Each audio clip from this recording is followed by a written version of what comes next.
We appreciate you all bearing the cold to join us today. My name is Nicole Hedrick, and on behalf of the Black Hills Leadership Board, I would like to thank you all for being here. If this is your first luncheon with us, we extend an extra special welcome to you. The purpose of these luncheons are to strengthen current leaders and develop new and upcoming leaders for our community. It's also a great networking opportunity while getting the chance to hear from diverse community leaders each month. We would like to thank today's luncheon sponsor, Pioneer Bank, as well as today's speaker, Don Hedricks, Rapid City Chief of Police. Please continue to eat as we invite Emily Lesnetsky with Pioneer Bank's Wealth Management Group to share more about their business.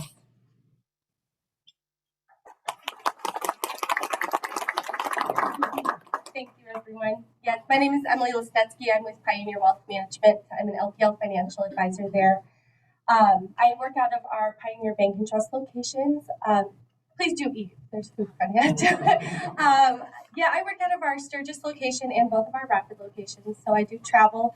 My office is my car and my backpack. That's what I like to say. So a little bit about myself. I grew up in Sturgis. I still live in Sturgis. That's primarily my community that I'm part of. But Rapid has a big spot in my heart too because I'm here 4 days a week. And my kids go to school here in the Rapid community as well. So I'm married. I've got 2 little ones. I've got a 4-year-old and a 1-year-old. They take up all of my personal time, and then when I'm working, that's my business time. So I'm pretty busy. Can you hear me okay? Sorry if I'm a little nervous. I don't often talk in front of people, though. You're the up and coming. So. All right, a little bit about myself. Being a financial advisor, I work with money. I work with people who have questions about money, but the primary purpose of what I do and why I do it is growing up, we never had any conversations about money. It was a taboo subject. People don't talk about money. They don't talk about how much they make. They don't talk about their 401ks, anything like that. And when I became a professional, I didn't realize that this career path could be a career path. I didn't know that this was a job title that I could have. And when I found out about it, I realized that there was a whole other world that I never knew about. And I want to help people learn that there is no reason that the subject of money has to be taboo. We can talk about it. We can be very transparent about it. And we can learn from the mistakes of the past and what's going on now and try to make some really good financial choices for ourselves now. So what I focus on doing with people is sitting down with them and learning about their situation now and how I can help them in their situation and how we can find financial freedom in the future. So although we may be in the beginning steps, baby steps of our financial careers now, we can get to a place where we're going to be comfortable in retirement, or if we want early retirement, how do we bridge the gap there and make them enough money so that we can retire early? So including in that, though, is not just investments. I know that when we talk about wealth management, a lot of times people think of stocks, bonds, and maybe an ETF or a mutual fund, and what are those and how are those, and never mind, I'm busy and I don't want to deal with it. And I want to just be the person that says, you don't have to be the expert there. That's my job. I can take it all to me and I'll digest it for you and help explain it. And I want you to always feel that you are empowered in what you're doing, what you're learning about, so that you feel that you know what you're doing. I don't ever want any of my customers to feel that they have been handed something like a 401k or a simple IRA and they have no clue what they're doing, but they listened to somebody one day, so they signed up and then they never looked at it again. That doesn't mean that you're comfortable in that situation. So I always want people to feel comfortable, and that's why I do what I do, because there's comfort that we can learn in just sitting down with someone and having it explained the way that we need it explained, because not every shoe fits every foot. So we want to make sure that everyone is being explained to the way that they need that explanation of what they're investing in. So in addition to that, I did say those things we invest in. It's also our life insurance and our other insurances of life that we need to make sure that we're prepared for, because we have tons of reasons why we're not prepared for the future. But what I do is I have a checklist, and we can go through everything, and I will scare you by the time you leave feel nervous. That's my goal. I want to make sure that you feel nervous. Because without somebody just telling you, what are you going to do if XYZ situation happens and you've never thought about that, there's always a solution. Or at least we can create something that will make a good solution if those things happen. So I just want to be here for my customers and make sure that they're always feeling like, even in the scary moments, someone's taking care of them. So I don't really have much more than that, but if you have any questions, I did leave my business card on tables. I know that everybody's situation is so different from the next person, so I don't ever want to do a blanket, this is what you should do, but your situation is special. So I just want to help you out if you have any questions. Thank you.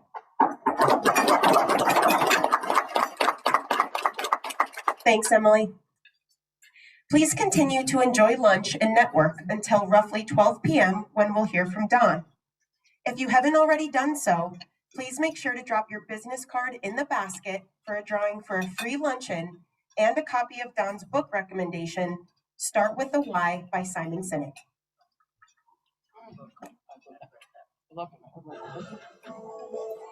You do? Got one. It's a digital copy.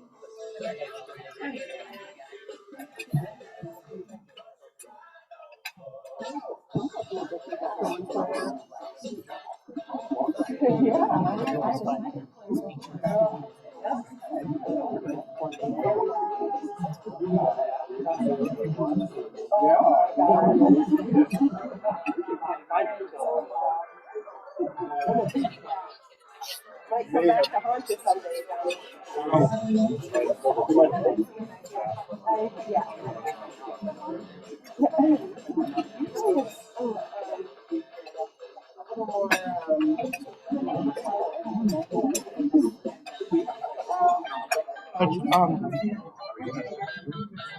Still have to address a few issues, like there's a limited electrical in our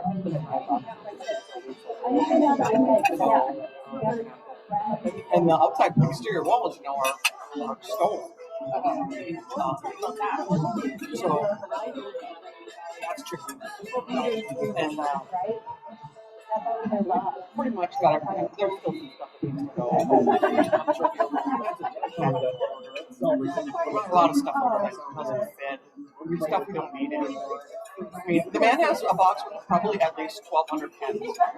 From every whole thing that's ever called out. You never know when you might. I'm like, Dad, you know what you need to do?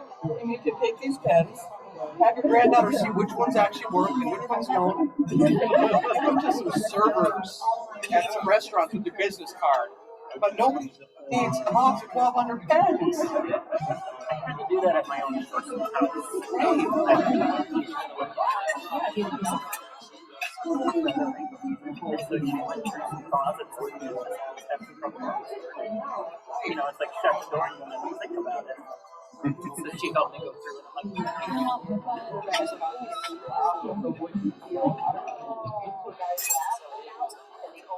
I'm like, by nature,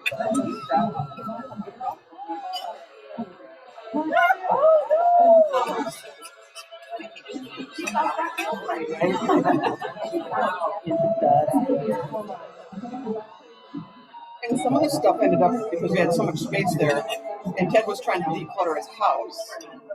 He just brought it to the office. I'm like, okay, this isn't going to fit in the new office. We went from having like 7 offices for 5 people. Now there's just 2 of us, so we have 3 offices and we're moved. And Ted brought all this stuff. I'm like, this stuff is not going to fit in here. And his daughter's our assistant. She's like, I don't want to take it home. And I'm like, well, you figure it's not staying here. I said, we're going to have a conference room full of stuff. Yeah, I was just going to say, it's one of the 3 offices. Where the options in a conference room.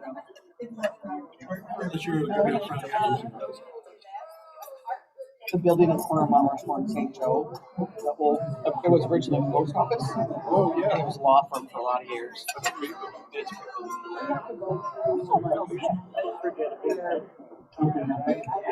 We didn't get through this. And I convinced Ted that he needed to take the one with the bank vault because that's where you can put his stuff.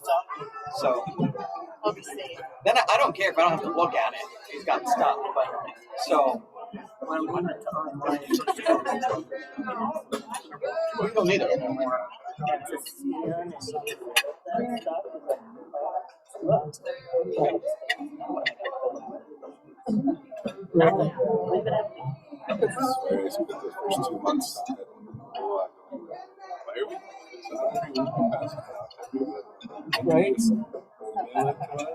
Right?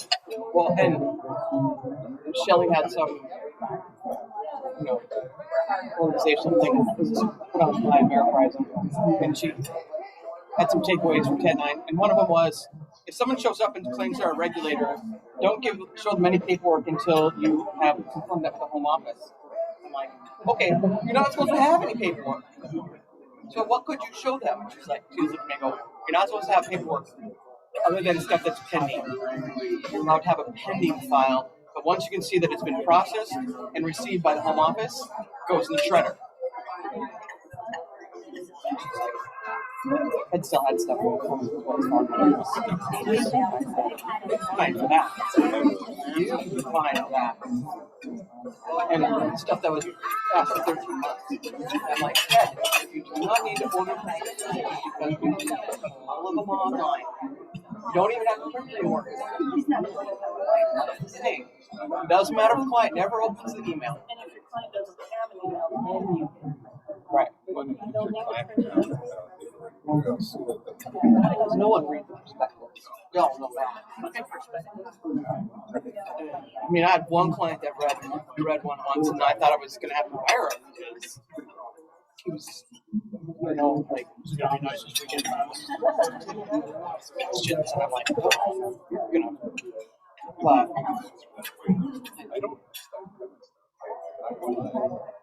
I'm sure there's a lot of regulatory issues, and it just keeps getting more and more.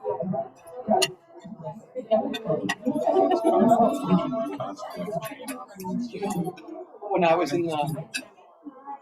at Great Western, and the reg changes that were coming up regarding IRAs. The only thing that we were looking forward to is it would be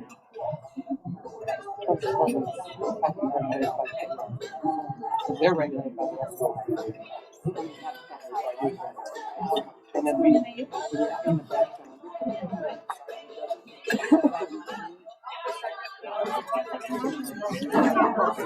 And they get bad.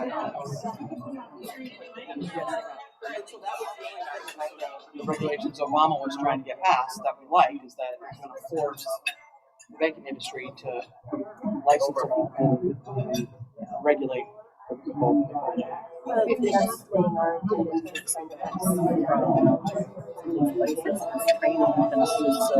Hey, read through this book, and 2 hours later, okay, where do you go? Have fun with your clients, right? Or once in a while, Shelly, I'll catch her saying something, and I'm like, Ted and I can't give out tax advice. You certainly can. No, she really can't. Like the 20%, I said the 20% is not what we recommend. The 20% is the guideline for federal programs such as your 401k, your 403b. That we don't recommend a number ever. Because we're not.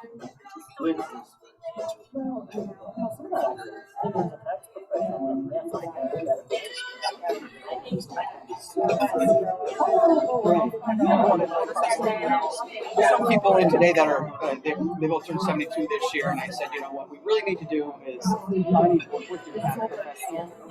And I'm not even sure you need to be in the loop because he gets kind of like overwhelmed. And I'm like, right, because people often don't want to take out more than they have to. And I said, actually, since 80% of your wealth is in your IRA, you have to IRA and different investments because these don't pass to your kids very well.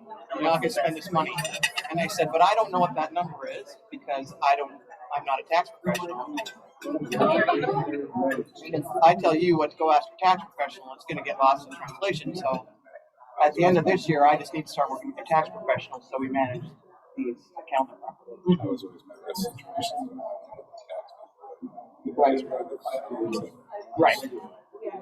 Right outside the gate. So what?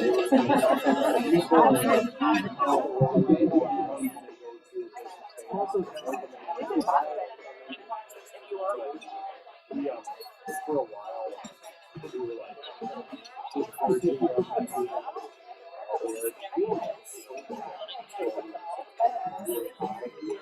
there are one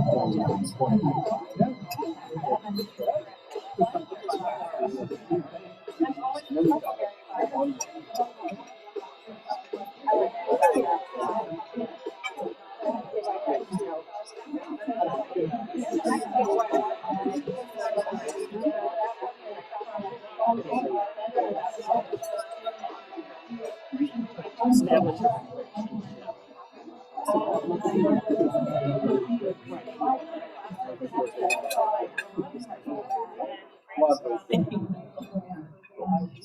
That makes sense. They don't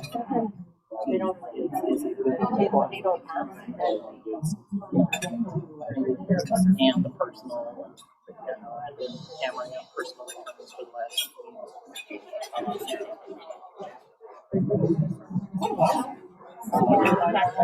At least, isn't it? More than that. Well, I left Jones in 2003, and he left in 2004, right? He left shortly after I did. Yeah. And then he went with Charles for a little bit briefly before.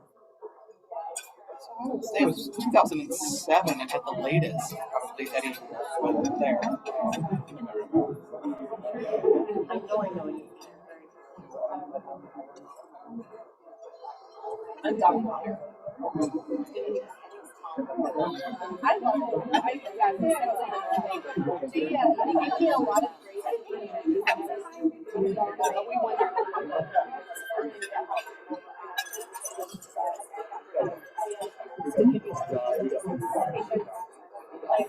Yeah, and I mean we are taking some.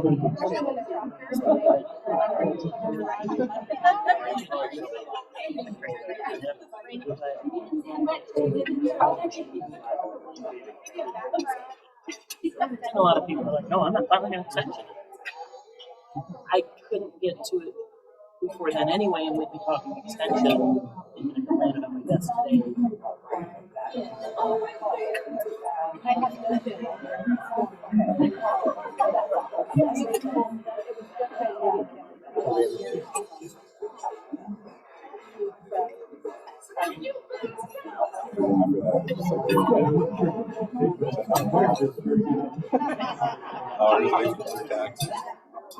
They move. Yeah, real estate. The real estate companies? Yeah, it was called Living.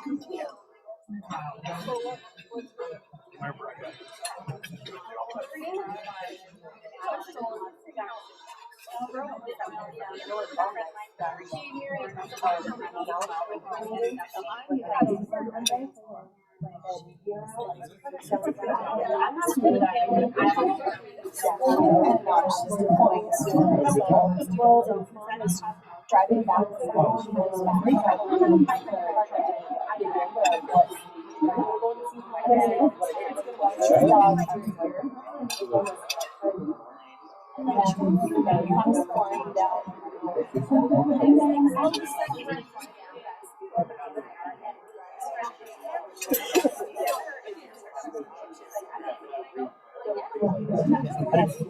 I know, but do I need to give it to you?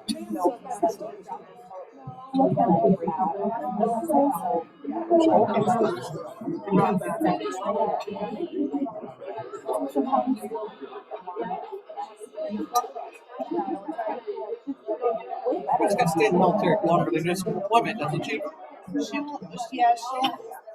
she'll have openings every year, but she has to.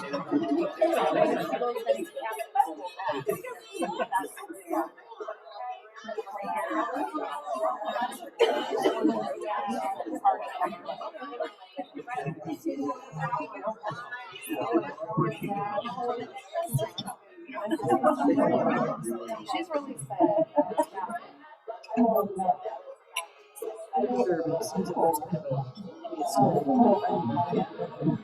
Not so much now. I don't pay enough. Yeah. They were going to. Rather disappointed about that. As a woman, they had less opportunities to do things there. She's pretty excited now. Yeah, there's places there, man.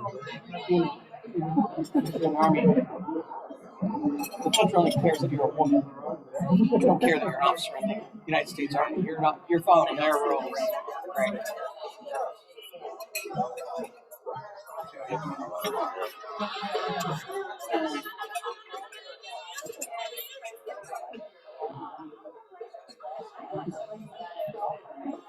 I mean, at the end of the day, every country's like that. I mean, we don't let people come in our country and break the rules.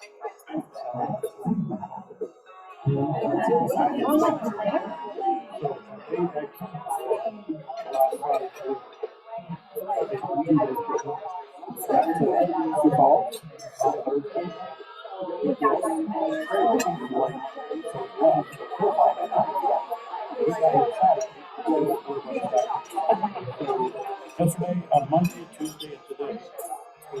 Like, can't believe we were married in 1 year. A couple of years in a row. Was with Nick's Christmas party. 1 year, and then like the dinner, it was just cranking the music.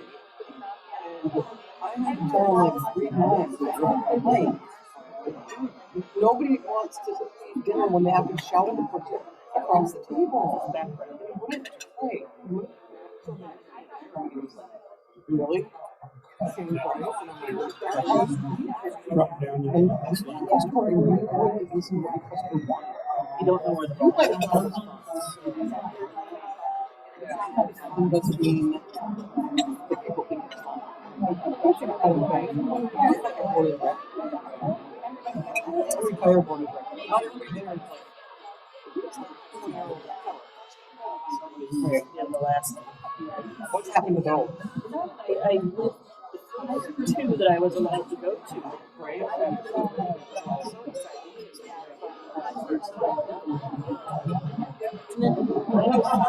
And then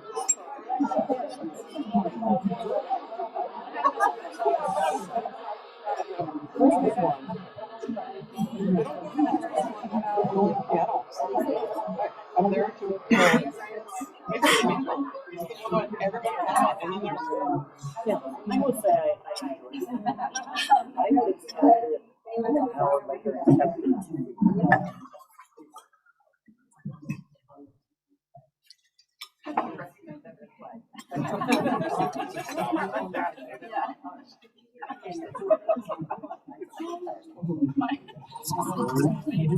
It's till 5 sometimes.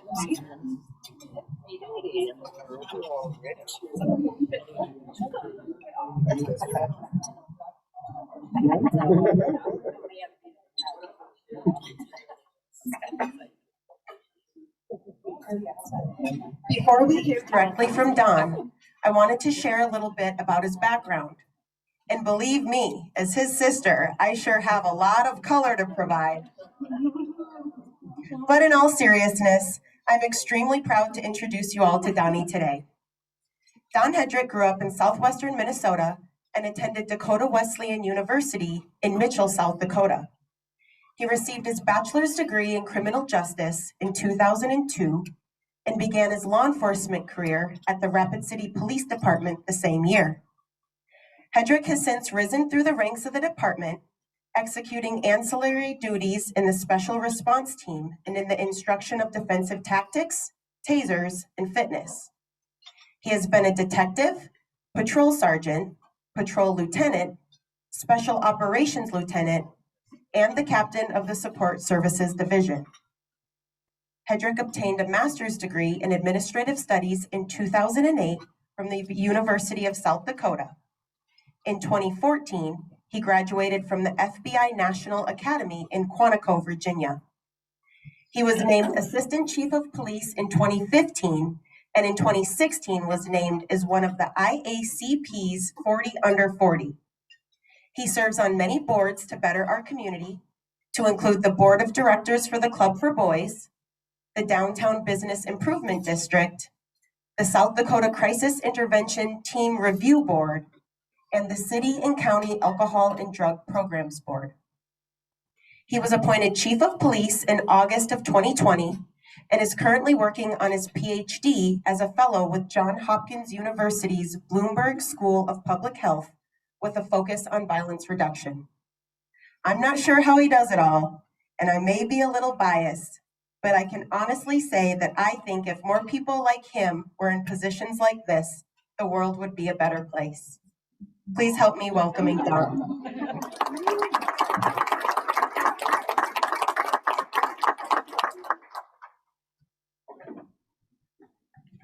Well, thank you for that very nice introduction. And I have to be honest, I drug my feet a little bit coming to speak here. But my sister can be very persuasive. And she got me here. I kind of wondered, would anyone want to hear what I have to say? Would I have anything interesting to say? But Nicole assured me that that was the case. So hope I don't disappoint. And if I do, hopefully lunch was good. Anyways, thanks for coming out and bearing the cold and making your way here. I appreciate it. That intro again was very nice. And after hearing that intro, it might surprise some folks in this room to know that, I didn't always know what I wanted to be when I grew up. And maybe at times I still don't.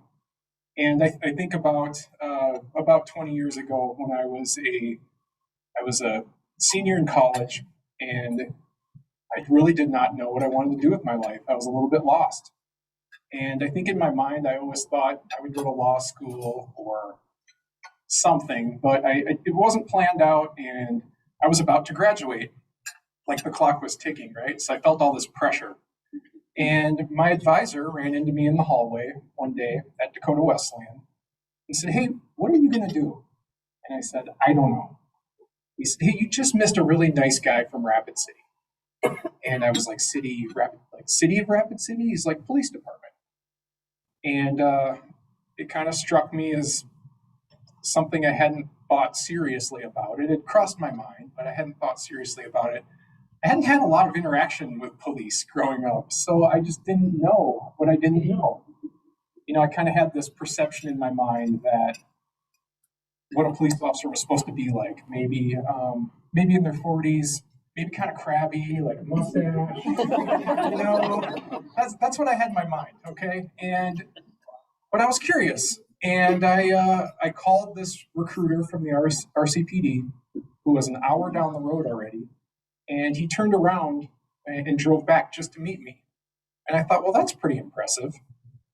And then I meet this young, energetic, hard-charging fella who just wanted to make his community a better place. And now I'm really interested, right? So I jumped in a car, I came out to Rapid City, I met some of the folks here, jumped in a police car, and then I was hooked. Seeing the job for what it was, every day is different. You're not stuck behind a desk, and coincidentally now I'm stuck behind a desk. But anyways, everyone at the RCPD treated me like I was somebody. They wanted to get to know me. They looked me in the eye. They shook my hand, and I never forgot that. And I don't forget it to this day. I think we try really hard to keep that atmosphere going to the new folks that come and want to work in our department, take a look inside our doors. So, I tell that story just as a reminder for everyone from all your walks of life, all your businesses, to keep that in mind when you're talking to new folks that are interested in what you do. So I thought it might be interesting. I was going to give just a real brief overview of the police department for folks that don't have a solid understanding of our divisions. But I also thought I would walk you through some of the training that some of our brand new employees receive on day one. And I think that'll give you an idea of the leadership style of our department. It'll give you a little bit of an idea of my leadership style. But I think what as I'm speaking, I hope that you can relate some of this in your own world, in your own walks of life. And I think you will. I think many of the things that I'm going to touch on can apply to all professions. And of course, I want to leave some time for questions because I want to know what's important to you guys, what you want to know about. So, all right, clicker.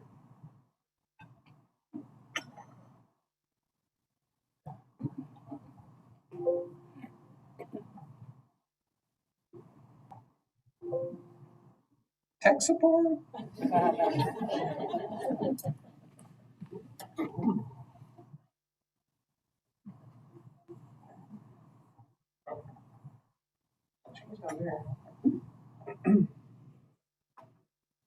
Okay, so as we're getting that going, I'll just talk a little bit about the department. When I first started nearly 20 years ago, we had about 100 employees.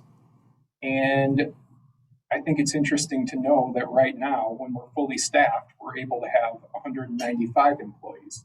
So the department has grown quite a bit since I've been here, and I'd say even somewhat exponentially in the last few years. Okay, real quick, shameless plug.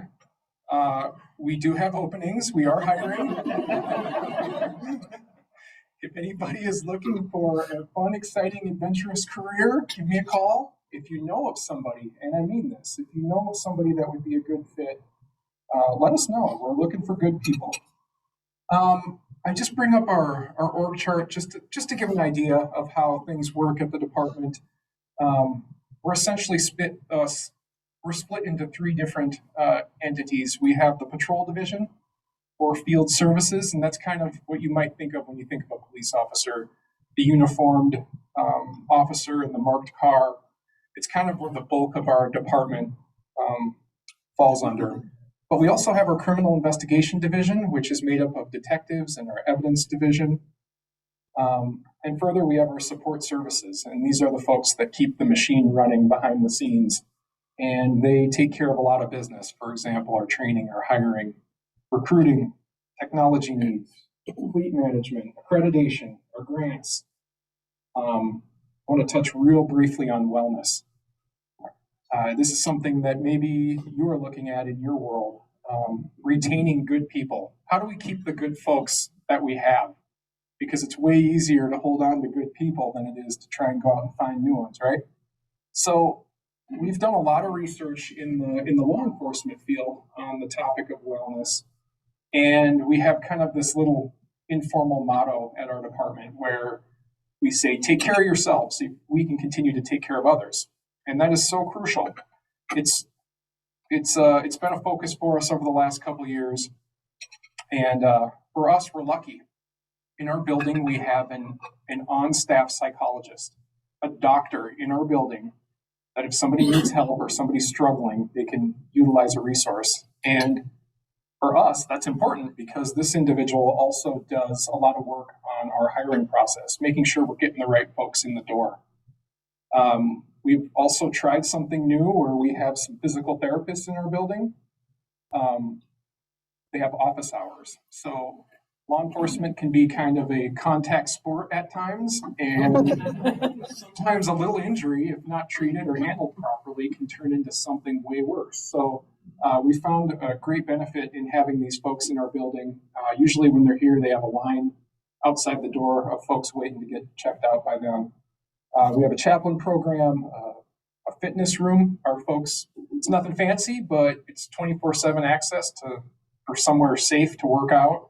You know, at 2 a.m, you have a lunch break and it's quiet and you want to get down and pound out a few miles on the treadmill, that's an option. And we talk a lot about how, fitness not only is good for the body, but mind and soul, and a lot of benefits for having those wellness perks available. But also our peer support system. This is something that's kind of evolving, and I know it's evolving in other worlds besides law enforcement, but if you dumb it way down, I have to dumb it way down so I can understand it. You have essentially line level people and all the way up, folks that are trained to recognize when somebody's struggling. And our folks respond to some pretty traumatic things at times. And we have folks that are out looking out for that and looking out for people that might be struggling. And it's their job to intervene and get them connected up with the resources that we have through our department and the resources with the city. So very valuable program. We know we've saved careers with this type of mentality, and it's very important for us. That's why I kind of want to spend a minute on it. Going back to our field services, our patrol division, there's a lot also involved in that many folks might not realize. For example, our K-9 unit, our school liaisons, our quality of life unit, our community outreach. So does anybody, speaking of quality of life unit, does anybody know what that unit does? If you speak up, you get a prize. You get prizes. Yes, go ahead.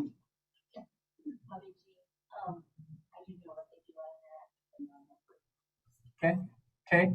So essentially they've been, well, go ahead. Yeah.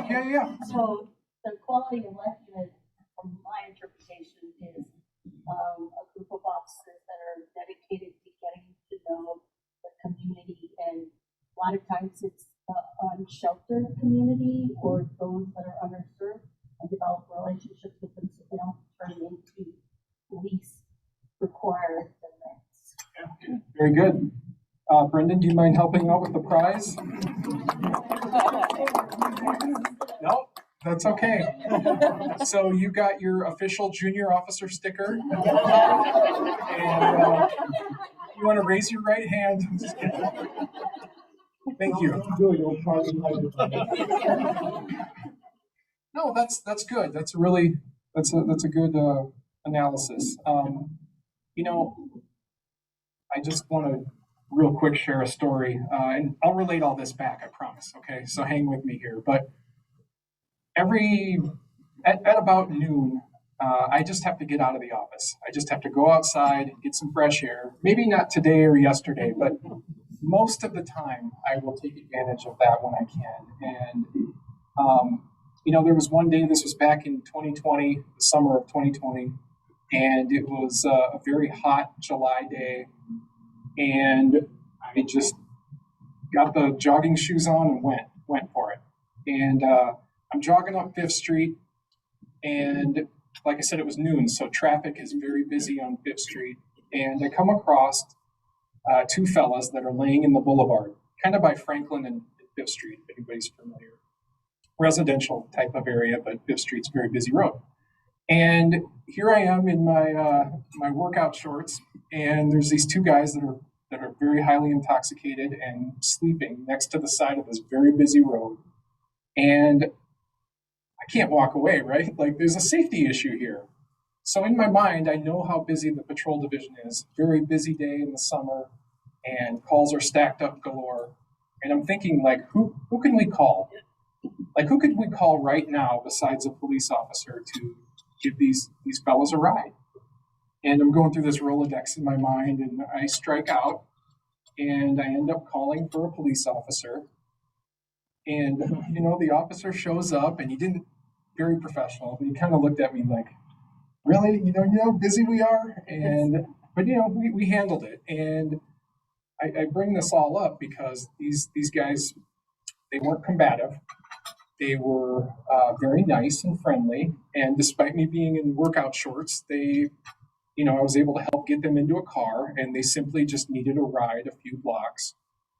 And it just struck me as, this didn't require an official gun-toting, uniform-wearing, black and white patrol car to just simply give somebody a ride. And, as it was mentioned, I went back to school, and that's given me the opportunity to research what other communities are doing. And I'm not saying everybody else has it figured out, but I think there's benefit in taking a look around at what other communities are doing and recognizing that there's no cookie cutter program that we can just take and bring here, because we have our own unique challenges, right? But, I started to research how some cities and municipalities are working with other groups to simply give folks a ride, other than police officers, other than firefighters. And I thought that was really interesting. And we spent a lot of time at our department researching that further. As luck would have it, the city has recently tried something new. We have partnered with a Native American outreach group called Journey On. And as of right now, that group has handled over 700 calls for service that would have normally went to a police officer or a firefighter.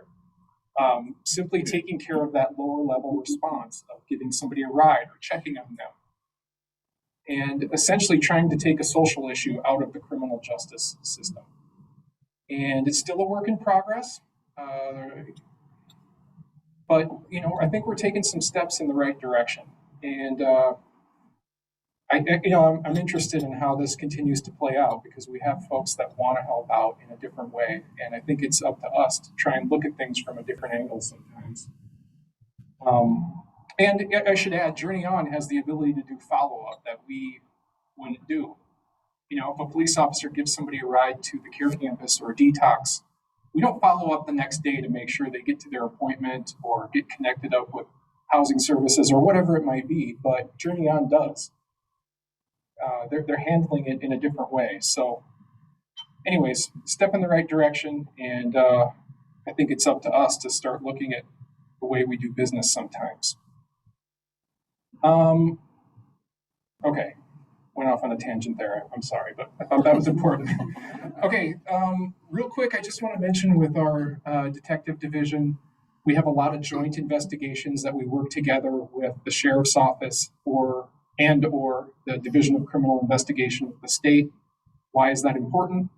I think what I'm trying to say here is that's an efficiency for everybody. Instead of us having, for example, the police department having our own SWAT team and the sheriff's office having their own SWAT team, we have a joint team. These teams are very expensive, and as a result of us working together, it creates an efficiency for the whole community. Efficiency with tax dollars as well. We're very mindful of that. And the same effect with many of these joint units that we have where we're working on issues together as a team. So that's something we're very proud of. Okay, see if I got this clicker thing figured out. Yay, thank you, tech support. Okay, so as I said, I want to just walk through a little bit of some of the training that we provide for our new folks. And very first, day one, I'll sit down with them and we'll talk about our code of ethics. And I won't read this whole thing. I just wanted to put this up as kind of a visual aid that we have policy in place outlining what our code of ethics is, and wanted to highlight that we sit down and talk about it. Maybe I'll just read one line. Okay. As a law enforcement officer, my fundamental duty is to serve mankind, to safeguard lives and property, to protect the innocent against deception, the weak against oppression or intimidation, the peaceful against violence or disorder, and to respect the constitutional rights of all. So, can anybody tell me why you think it would be important for us to sit down and talk about ethics with new law enforcement employees? Sandy? Well, I think part of it is just the world in which we live in today. Every city doesn't have law enforcement officers that have a high code of conduct and ethics. Yeah. Personally, I think we do and always have. I've always been impressed in the 20 plus years of work downtown, but it isn't a universal concept. Yeah. It's your guardrail, right? It's your compass to all that. Absolutely. I think some stickers are deserved over there. That is absolutely right. Officers are held to a higher standard because of the trust placed in them with the power they were given. And has anybody read the news out of Sioux Falls lately? Sioux Falls Police? They have some work to do in regards to rebuilding trust. And if you think about all of the hundreds of thousands of law enforcement officers in our nation, we're talking about only a couple in a small area in Sioux Falls, but it's bad. When they act bad, it gives all of us a black eye, whether we like it or not, whether our profession likes it or not. And, police officers are intentionally placed in a position of power. And I spend time talking with our new folks about how it is unacceptable to violate the trust bestowed upon us. community. And, you know, I think this applies to everybody in all walks of life. You know, wouldn't it be great if everyone held themselves to a higher standard? What would the world look like if everyone tried a little bit harder in the kindness category? Think about that. We all have the ability to impact the world around us. Okay, so next, we spend a little time on this topic. Have you ever been pulled over? Okay, but I want everybody to think about this. I have our new folks think about it. I can clearly remember being pulled over. You know, I'm human. I already made a mistake before, but I wasn't paying attention. I was in college. I was trying to hurry to get from class to class, and this officer pulled me over. I really was just innocently not paying attention. It happens, right? And he completely ripped me up and down. Had no interest in hearing what I had to say, and that impacted me. It left me with an impression. So I won't ask you to share, okay? But think about it. Think about a time if you have been pulled over or an interaction with law enforcement. You probably remember it pretty clearly. Am I right? You remember what you felt like. You remember how you were treated. You remember how the officer acted. You remember what was going on in your life at that moment. And I think it's important to remind our folks that while it might be just another traffic stop to them, you might be catching somebody on the worst day of their life, and to remember that, and remember how you write a ticket, do whatever, but how you treat them. Folks remember that. It impacts them in a big way. And in that moment, our officers have the ability to not only represent themselves, they represent the whole department, the patch, and they represent the profession. So trying to get our folks to think about that interaction as an opportunity. And, you all can probably bring something from this into your world. What is your customer service like when somebody calls your organization or when you pick up the phone yourself? How does that represent you or your office? It ties in. Okay. How am I doing on time? Okay. All right. So another thing we spend time on is understanding your why. This has been a difficult couple years for everybody, right? But it's been particularly difficult for your law enforcement officers working through a pandemic, working through protests and civil unrest, record levels of violence nationwide.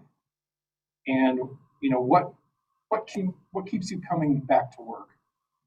It's one thing that helps is remembering your why.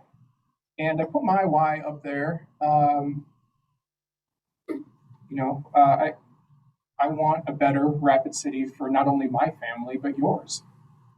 And I want a better Rapid City for everyone in Rapid City. And that includes our vulnerable populations as well. So that's what keeps me coming back. Okay, when I'm sitting there thinking, oh my gosh, what am I doing, right? I remember my why, it brings me back. And I think this could be something that you could incorporate into your world as well, remembering your why. Does anybody else have a why statement? Am I the only one? Okay, Pauline, do you want to share your why? Yeah, I can. Mine is faith, family, friends. For most of my mind. You guys hear that? That's good. Faith, family, and friends, always and forever, because I keep that in my mind no matter what I do. Awesome. Thank you for sharing.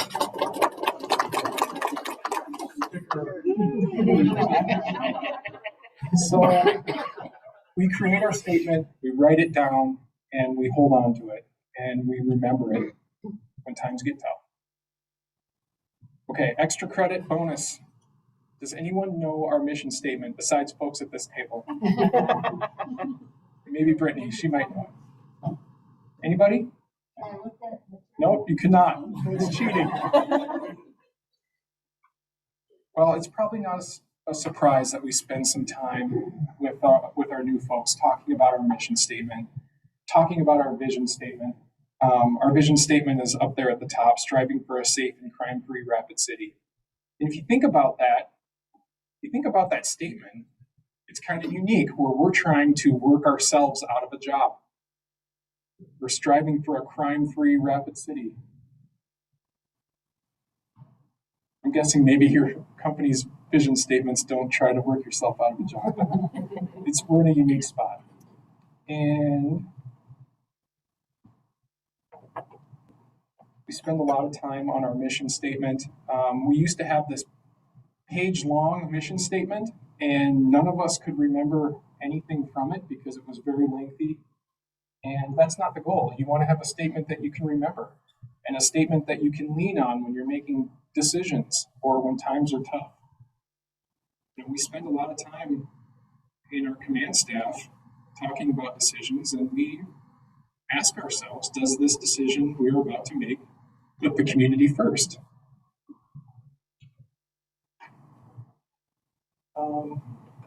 Okay, so I'm not going to read all of this, but our policy does have language in it defining our mission statement even further. But I just kind of wanted to touch on what some of our mission statement means to me personally. So community first, doing what's best for all Rapid Cityans, and looking out for each other, looking out for our team. Service above self, my takeaway is treat everyone you encounter the way you would want to be treated. Everyone. I also encourage our folks to smile often. You know, I think when I first started, I was like, why is that guy smiling all the time? And, you know, it kind of was a joke or whatever, but I truly believe this, that smiling is a sign of inner strength. And it's not easy sometimes to smile, especially when times are tough. So I tell our folks to do it. And service above self, the not my job statement doesn't jive with service above self. Okay, you guys have heard that phrase, not my job, right? Mm-hmm. So I learned something very early on in my career, that not my job is not applicable in our job. Okay, we're all friends here, so I can share a story, right? This would have been, I had been on the job maybe a year, and it was a very busy summer night. Calls for service, the radio was going very loud, and lots of things were happening, lots of interesting calls, lots of cool calls, you know, assaults and stuff I thought was interesting when I was 23 or 4 or whatever. And, you know, it was a nice night. I remember working on the north side of town, and I heard of this big fight downtown at bar close, okay? I'm like, cool, right? Big bar fight, cool. And I start driving that way, and this call for service comes to me. And I take a look at it, and it's very brief, but it says, there's a lady that needs help locating a cricket. Okay? Cricket. So I'm like, what is this? Why does somebody need help? Why is that my responsibility to help this person with a cricket? And me, I don't know if it was guts or I just wasn't that smart, but I called the crusty old sergeant that was working at the time and told him about this call for service. And he very quickly replied with expletives and get my expletive up to that house. Okay. And so I did. And I started driving away from all the action into a residential neighborhood, probably in my mind kind of pouting or whatever, and dragging my feet. But let me tell you how big I felt when I knocked on the door and a blind lady answered the door, crying. She hadn't slept for days because she could not find this cricket. She had nobody else to call, no friends or family. And it shrunk me down and put me in my place pretty quick, right in that moment. And I took care of that cricket.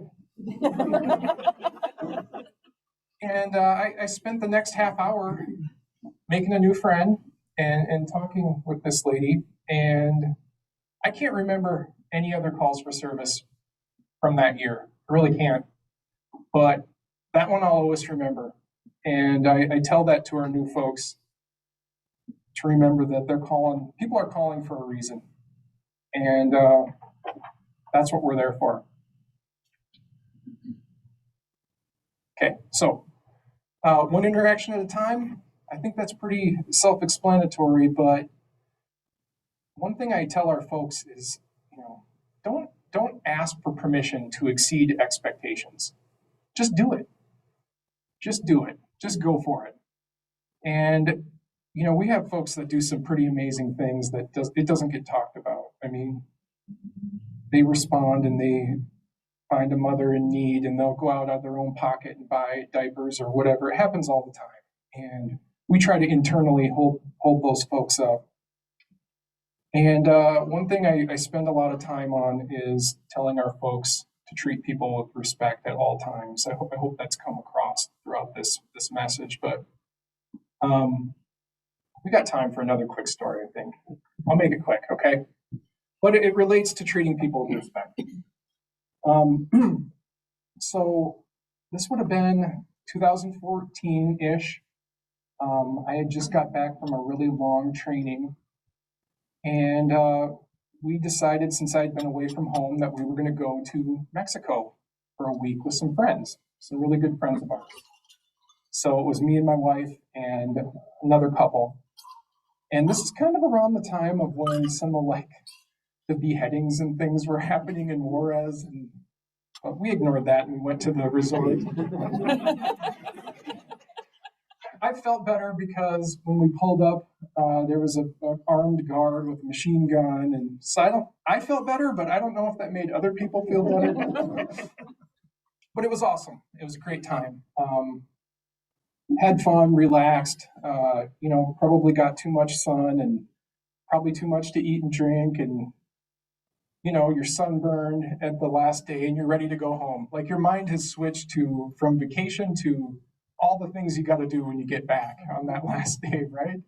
And you just wish you had a teleporter I just want to be home right now. Like, please make this happen fast, okay?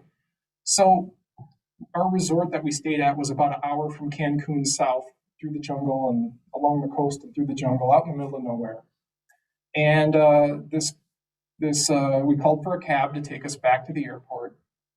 And this minivan shows up, and so the ladies sit in the middle seats, and the guys sit in the back row. And we begin this hour drive back through the jungle to Cancun. And it's kind of quiet. Everyone's just thinking about getting back to the families and whatever. And all of a sudden, we notice that the driver keeps looking in the rearview mirror. And my buddy kind of elbows me and says, "I think he's looking at you." And I'm like, well, what, that's odd. But it becomes noticeable to the point where the ladies start trying to make conversation with him because it's very awkward. And at one point he says, "How's Rapid City?"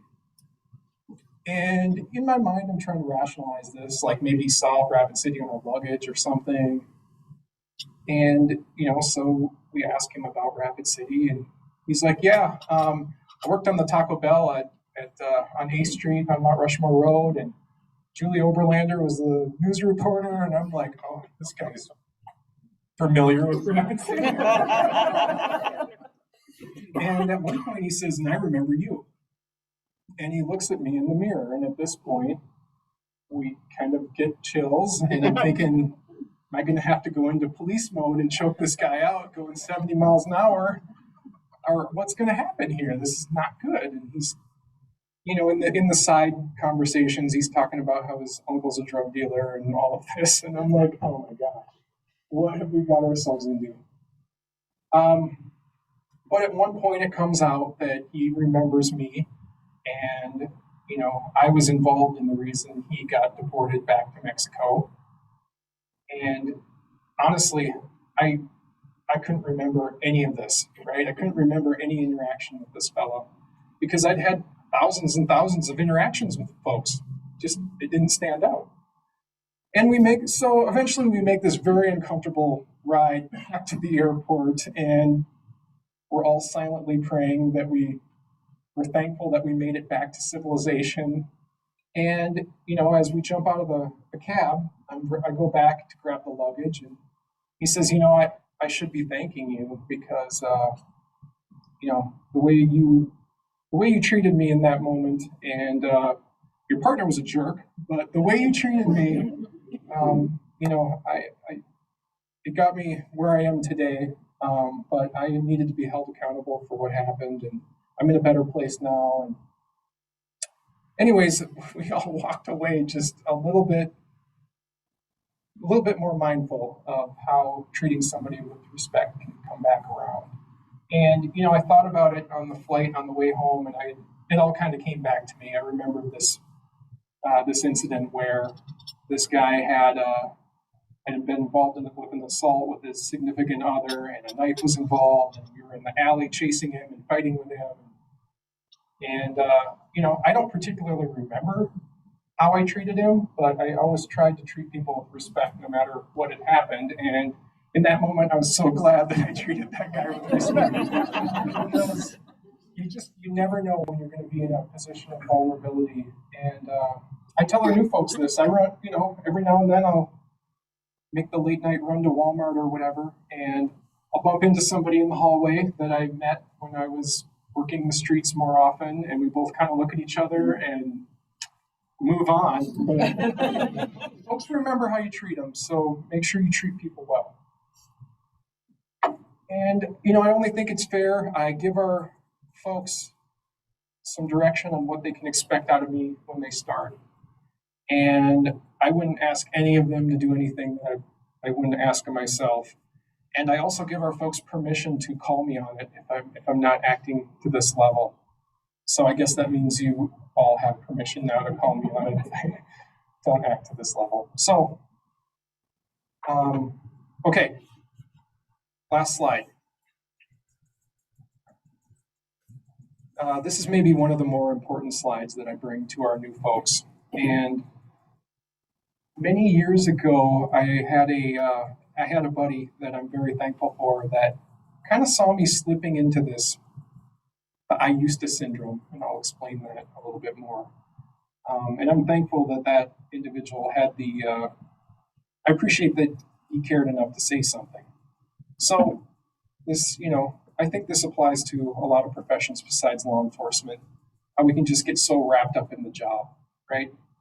And law enforcement's unique in that when you're working on the street, you have to be extra vigilant. You have to be very much aware of what's going on.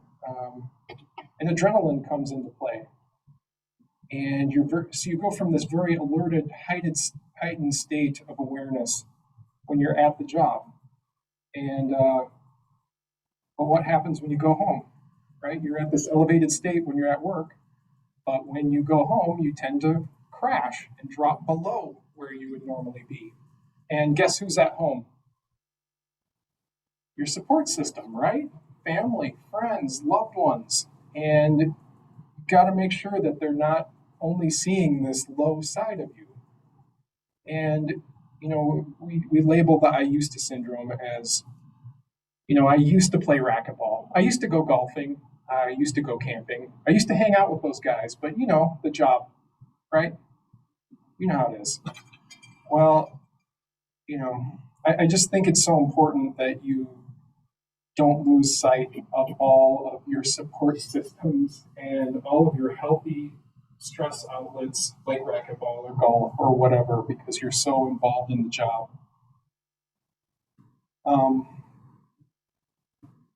So fight to keep those relationships with friends and family, even if they might not fully understand your job or your role, because it's crucial that you have those support systems in place.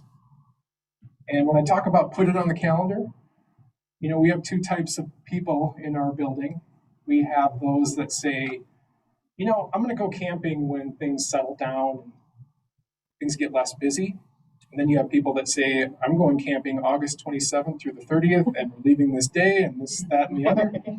Who's going camping? Which person? The calendar person. calendar person, right? So put it on the calendar. It's so important for not only your stress reduction, but your physical and mental health. You know, a lot of us strive to be leaders in our organizations. And I would just say, don't give up all your hobbies. Don't fall into the I used to syndrome.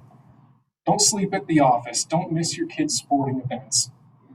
Don't let the job alone define who you are. Live each day in the moment. Okay? So, questions on anything? Anything I might have brought up or I didn't bring up? We got one over here. Okay, Sandy? So you talked about Journey On, and that actually came up when Judd Nielsen and I met with the Parks Department and Ryan Phillips regarding some nights permits. So maybe you could elaborate on how it actually applies, because Ryan said that would be really, because we've always had a problem at summer nights with homeless people not actually causing trouble as much as just the level of intoxication makes the other patrons nervous. And last summer it seemed particularly difficult. And Ryan said that would probably be our best resource, but he didn't really elaborate on how we would, as the public, use it. Yeah. So the question was, how can Journey On be more involved in community events like summer nights to assist? Because there can be concern when homeless folks are asking for money and such. Is that good Right, summary? and sometimes it's just that they're extremely intoxicated and trying to interact with the other patrons, and those patrons get upset and they leave. And obviously, as a business, we need the patrons that are there for the event as opposed to. But we don't want to offend anybody or upset anybody if they're behaving themselves, but they often don't. Okay, I'm going to answer that in a slightly rambling way, but we'll come back around, okay? So I think it's helpful to hear just a little bit of a historical perspective on this topic, because the system has changed, and some of that has left our department trying to figure out what to do at times. Okay, so when I was a brand new officer about 20 years ago, we took everybody to jail for everything. Every minor thing, you went to jail. Low-level alcohol offense, jail. Low-level warrant, jail. Mental health or substance use issue, you'd go to jail. And what we found is that not only is it costly to house somebody in jail, but it's inefficient at treating the underlying root cause, okay?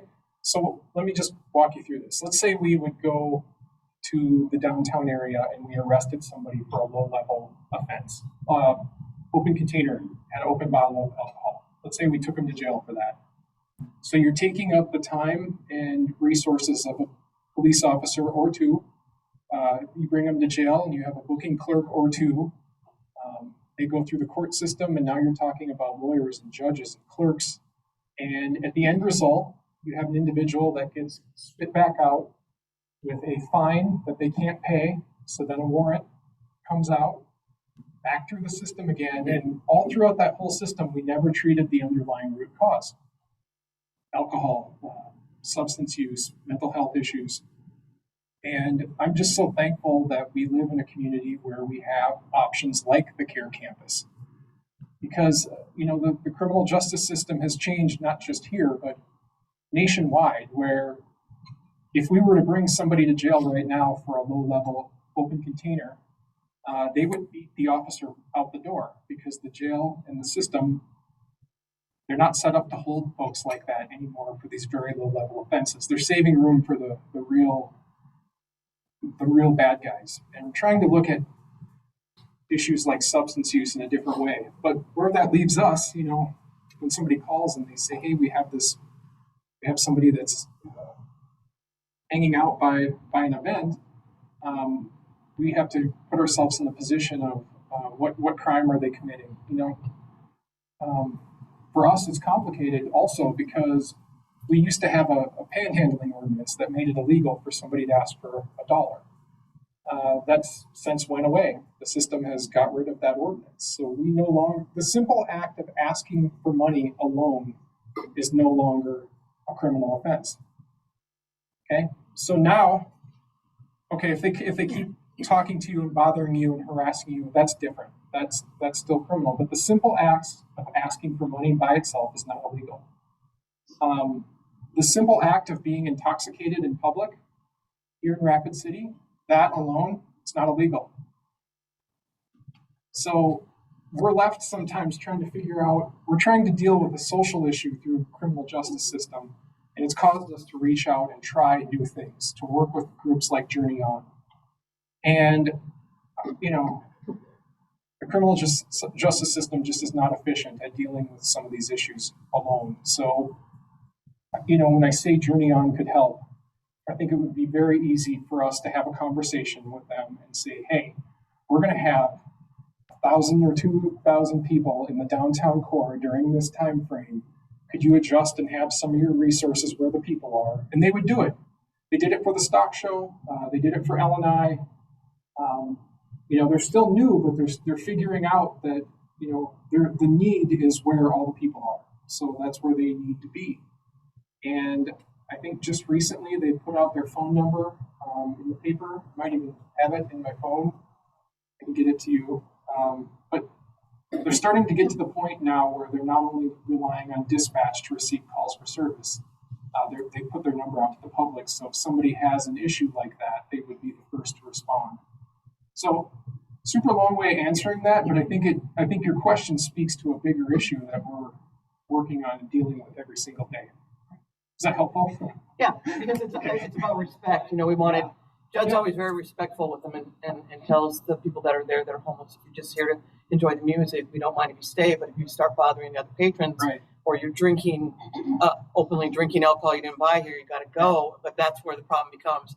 It's because generally it starts out peaceful and then it transitions to that. We still don't want to offend anybody or be disrespectful. We just want them to move along. Yeah. And the police department, it doesn't have the time or the resources usually to do that for us. So one question you really answered that we didn't get answered before is it a resource we can call ourselves, or do we still have to go through the police department in order to contact them? Yeah, you can. And that will help a lot, I think. Yes. And one thing I should add is that many of the people that work for Journey On have lived a lifestyle. So many of them have been homeless or they've had a substance use issue.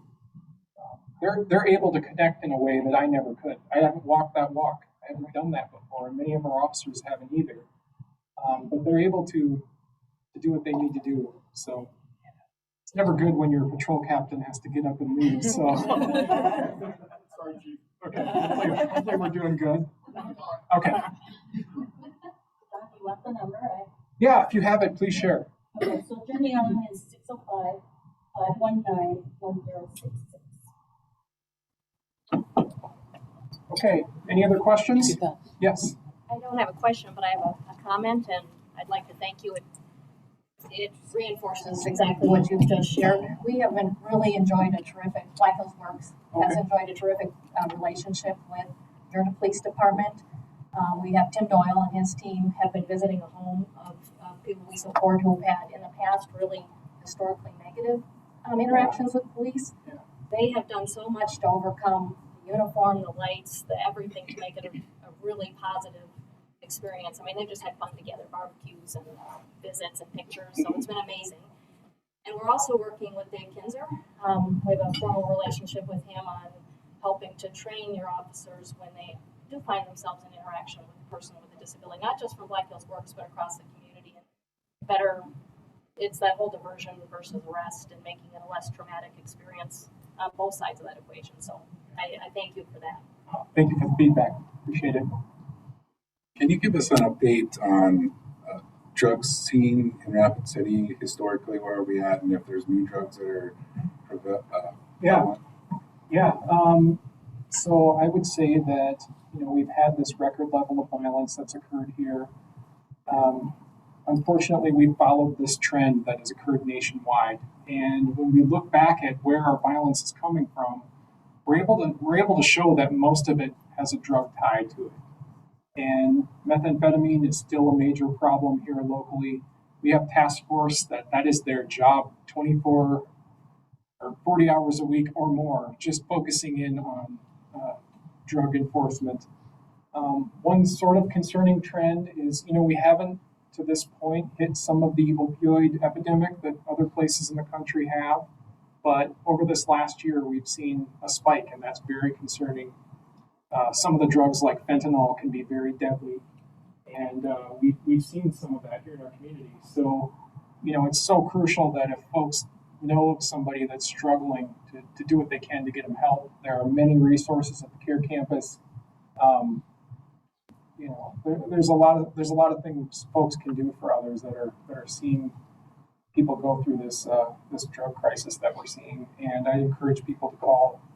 The Care Campus website has a lot of resources on it. Yeah. Okay, I think Bess has a question, and then maybe we got time for one more. Just a comment. I've been coming to these luncheons for years, and you have just made this my favorite. You are an excellent speaker, so don't sell yourself short. And thank you for everything you do. Oh, thank you.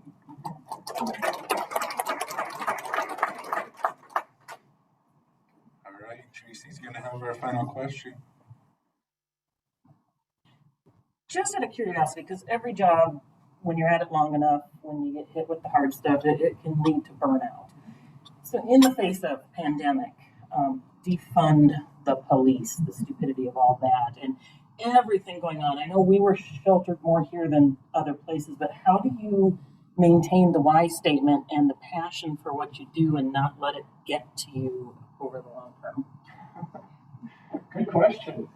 And I've had my moments, honestly. It's been a rocky couple years, but for me, I think it's really I have a great support system. I would be amiss if I didn't mention the incredible family support system that I have here. They know who they are. I wouldn't be standing here if I didn't have that rock to lean on. Family and friends and faith and just doing the little things. Like, I think about when you jump on an airplane and they tell you to put your oxygen mask on before you put the oxygen mask on others so you can continue to help them. Sometimes I think about that and start to recognize, hey, I'm starting to feel that little bit of a burn. I need to schedule a day off, or I need to go out for a run, or whatever it might be. But I think just recognizing when you start to feel that and to not ignore it. Do something about it. Be proactive. Instead of playing defense, take matters into your own hands and take care of it so that you don't burn yourself out. That would be my advice.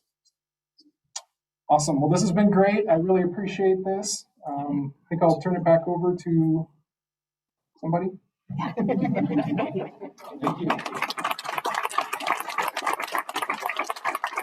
Let's do our drawing for our free luncheon and book. Drum roll.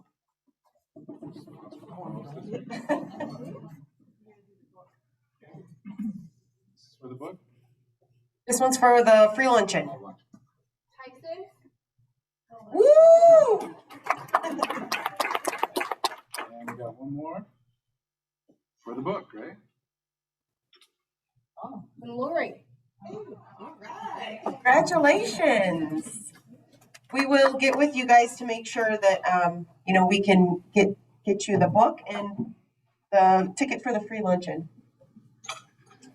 So thank you all for your attendance today. It was great to be here with you. Again, thanks to Pioneer Bank as our sponsor for this luncheon, and Donnie for his wonderful talk, and to you all again for being here. We appreciate any feedback you have. So find a board member. We all should be wearing our little name tags if you have any feedback for us. We're always open to that. And we hope to see you next month as well. Our next luncheon will be sponsored by Black Hills Federal Credit Union on Wednesday, March 16th. And we'll be hearing from Renee Hicks, who is the Learning and Performance Manager there. And we're already looking forward to that. So I hope you all have a great month for what's left of it anyway, and stay warm, and we hope to see you in March.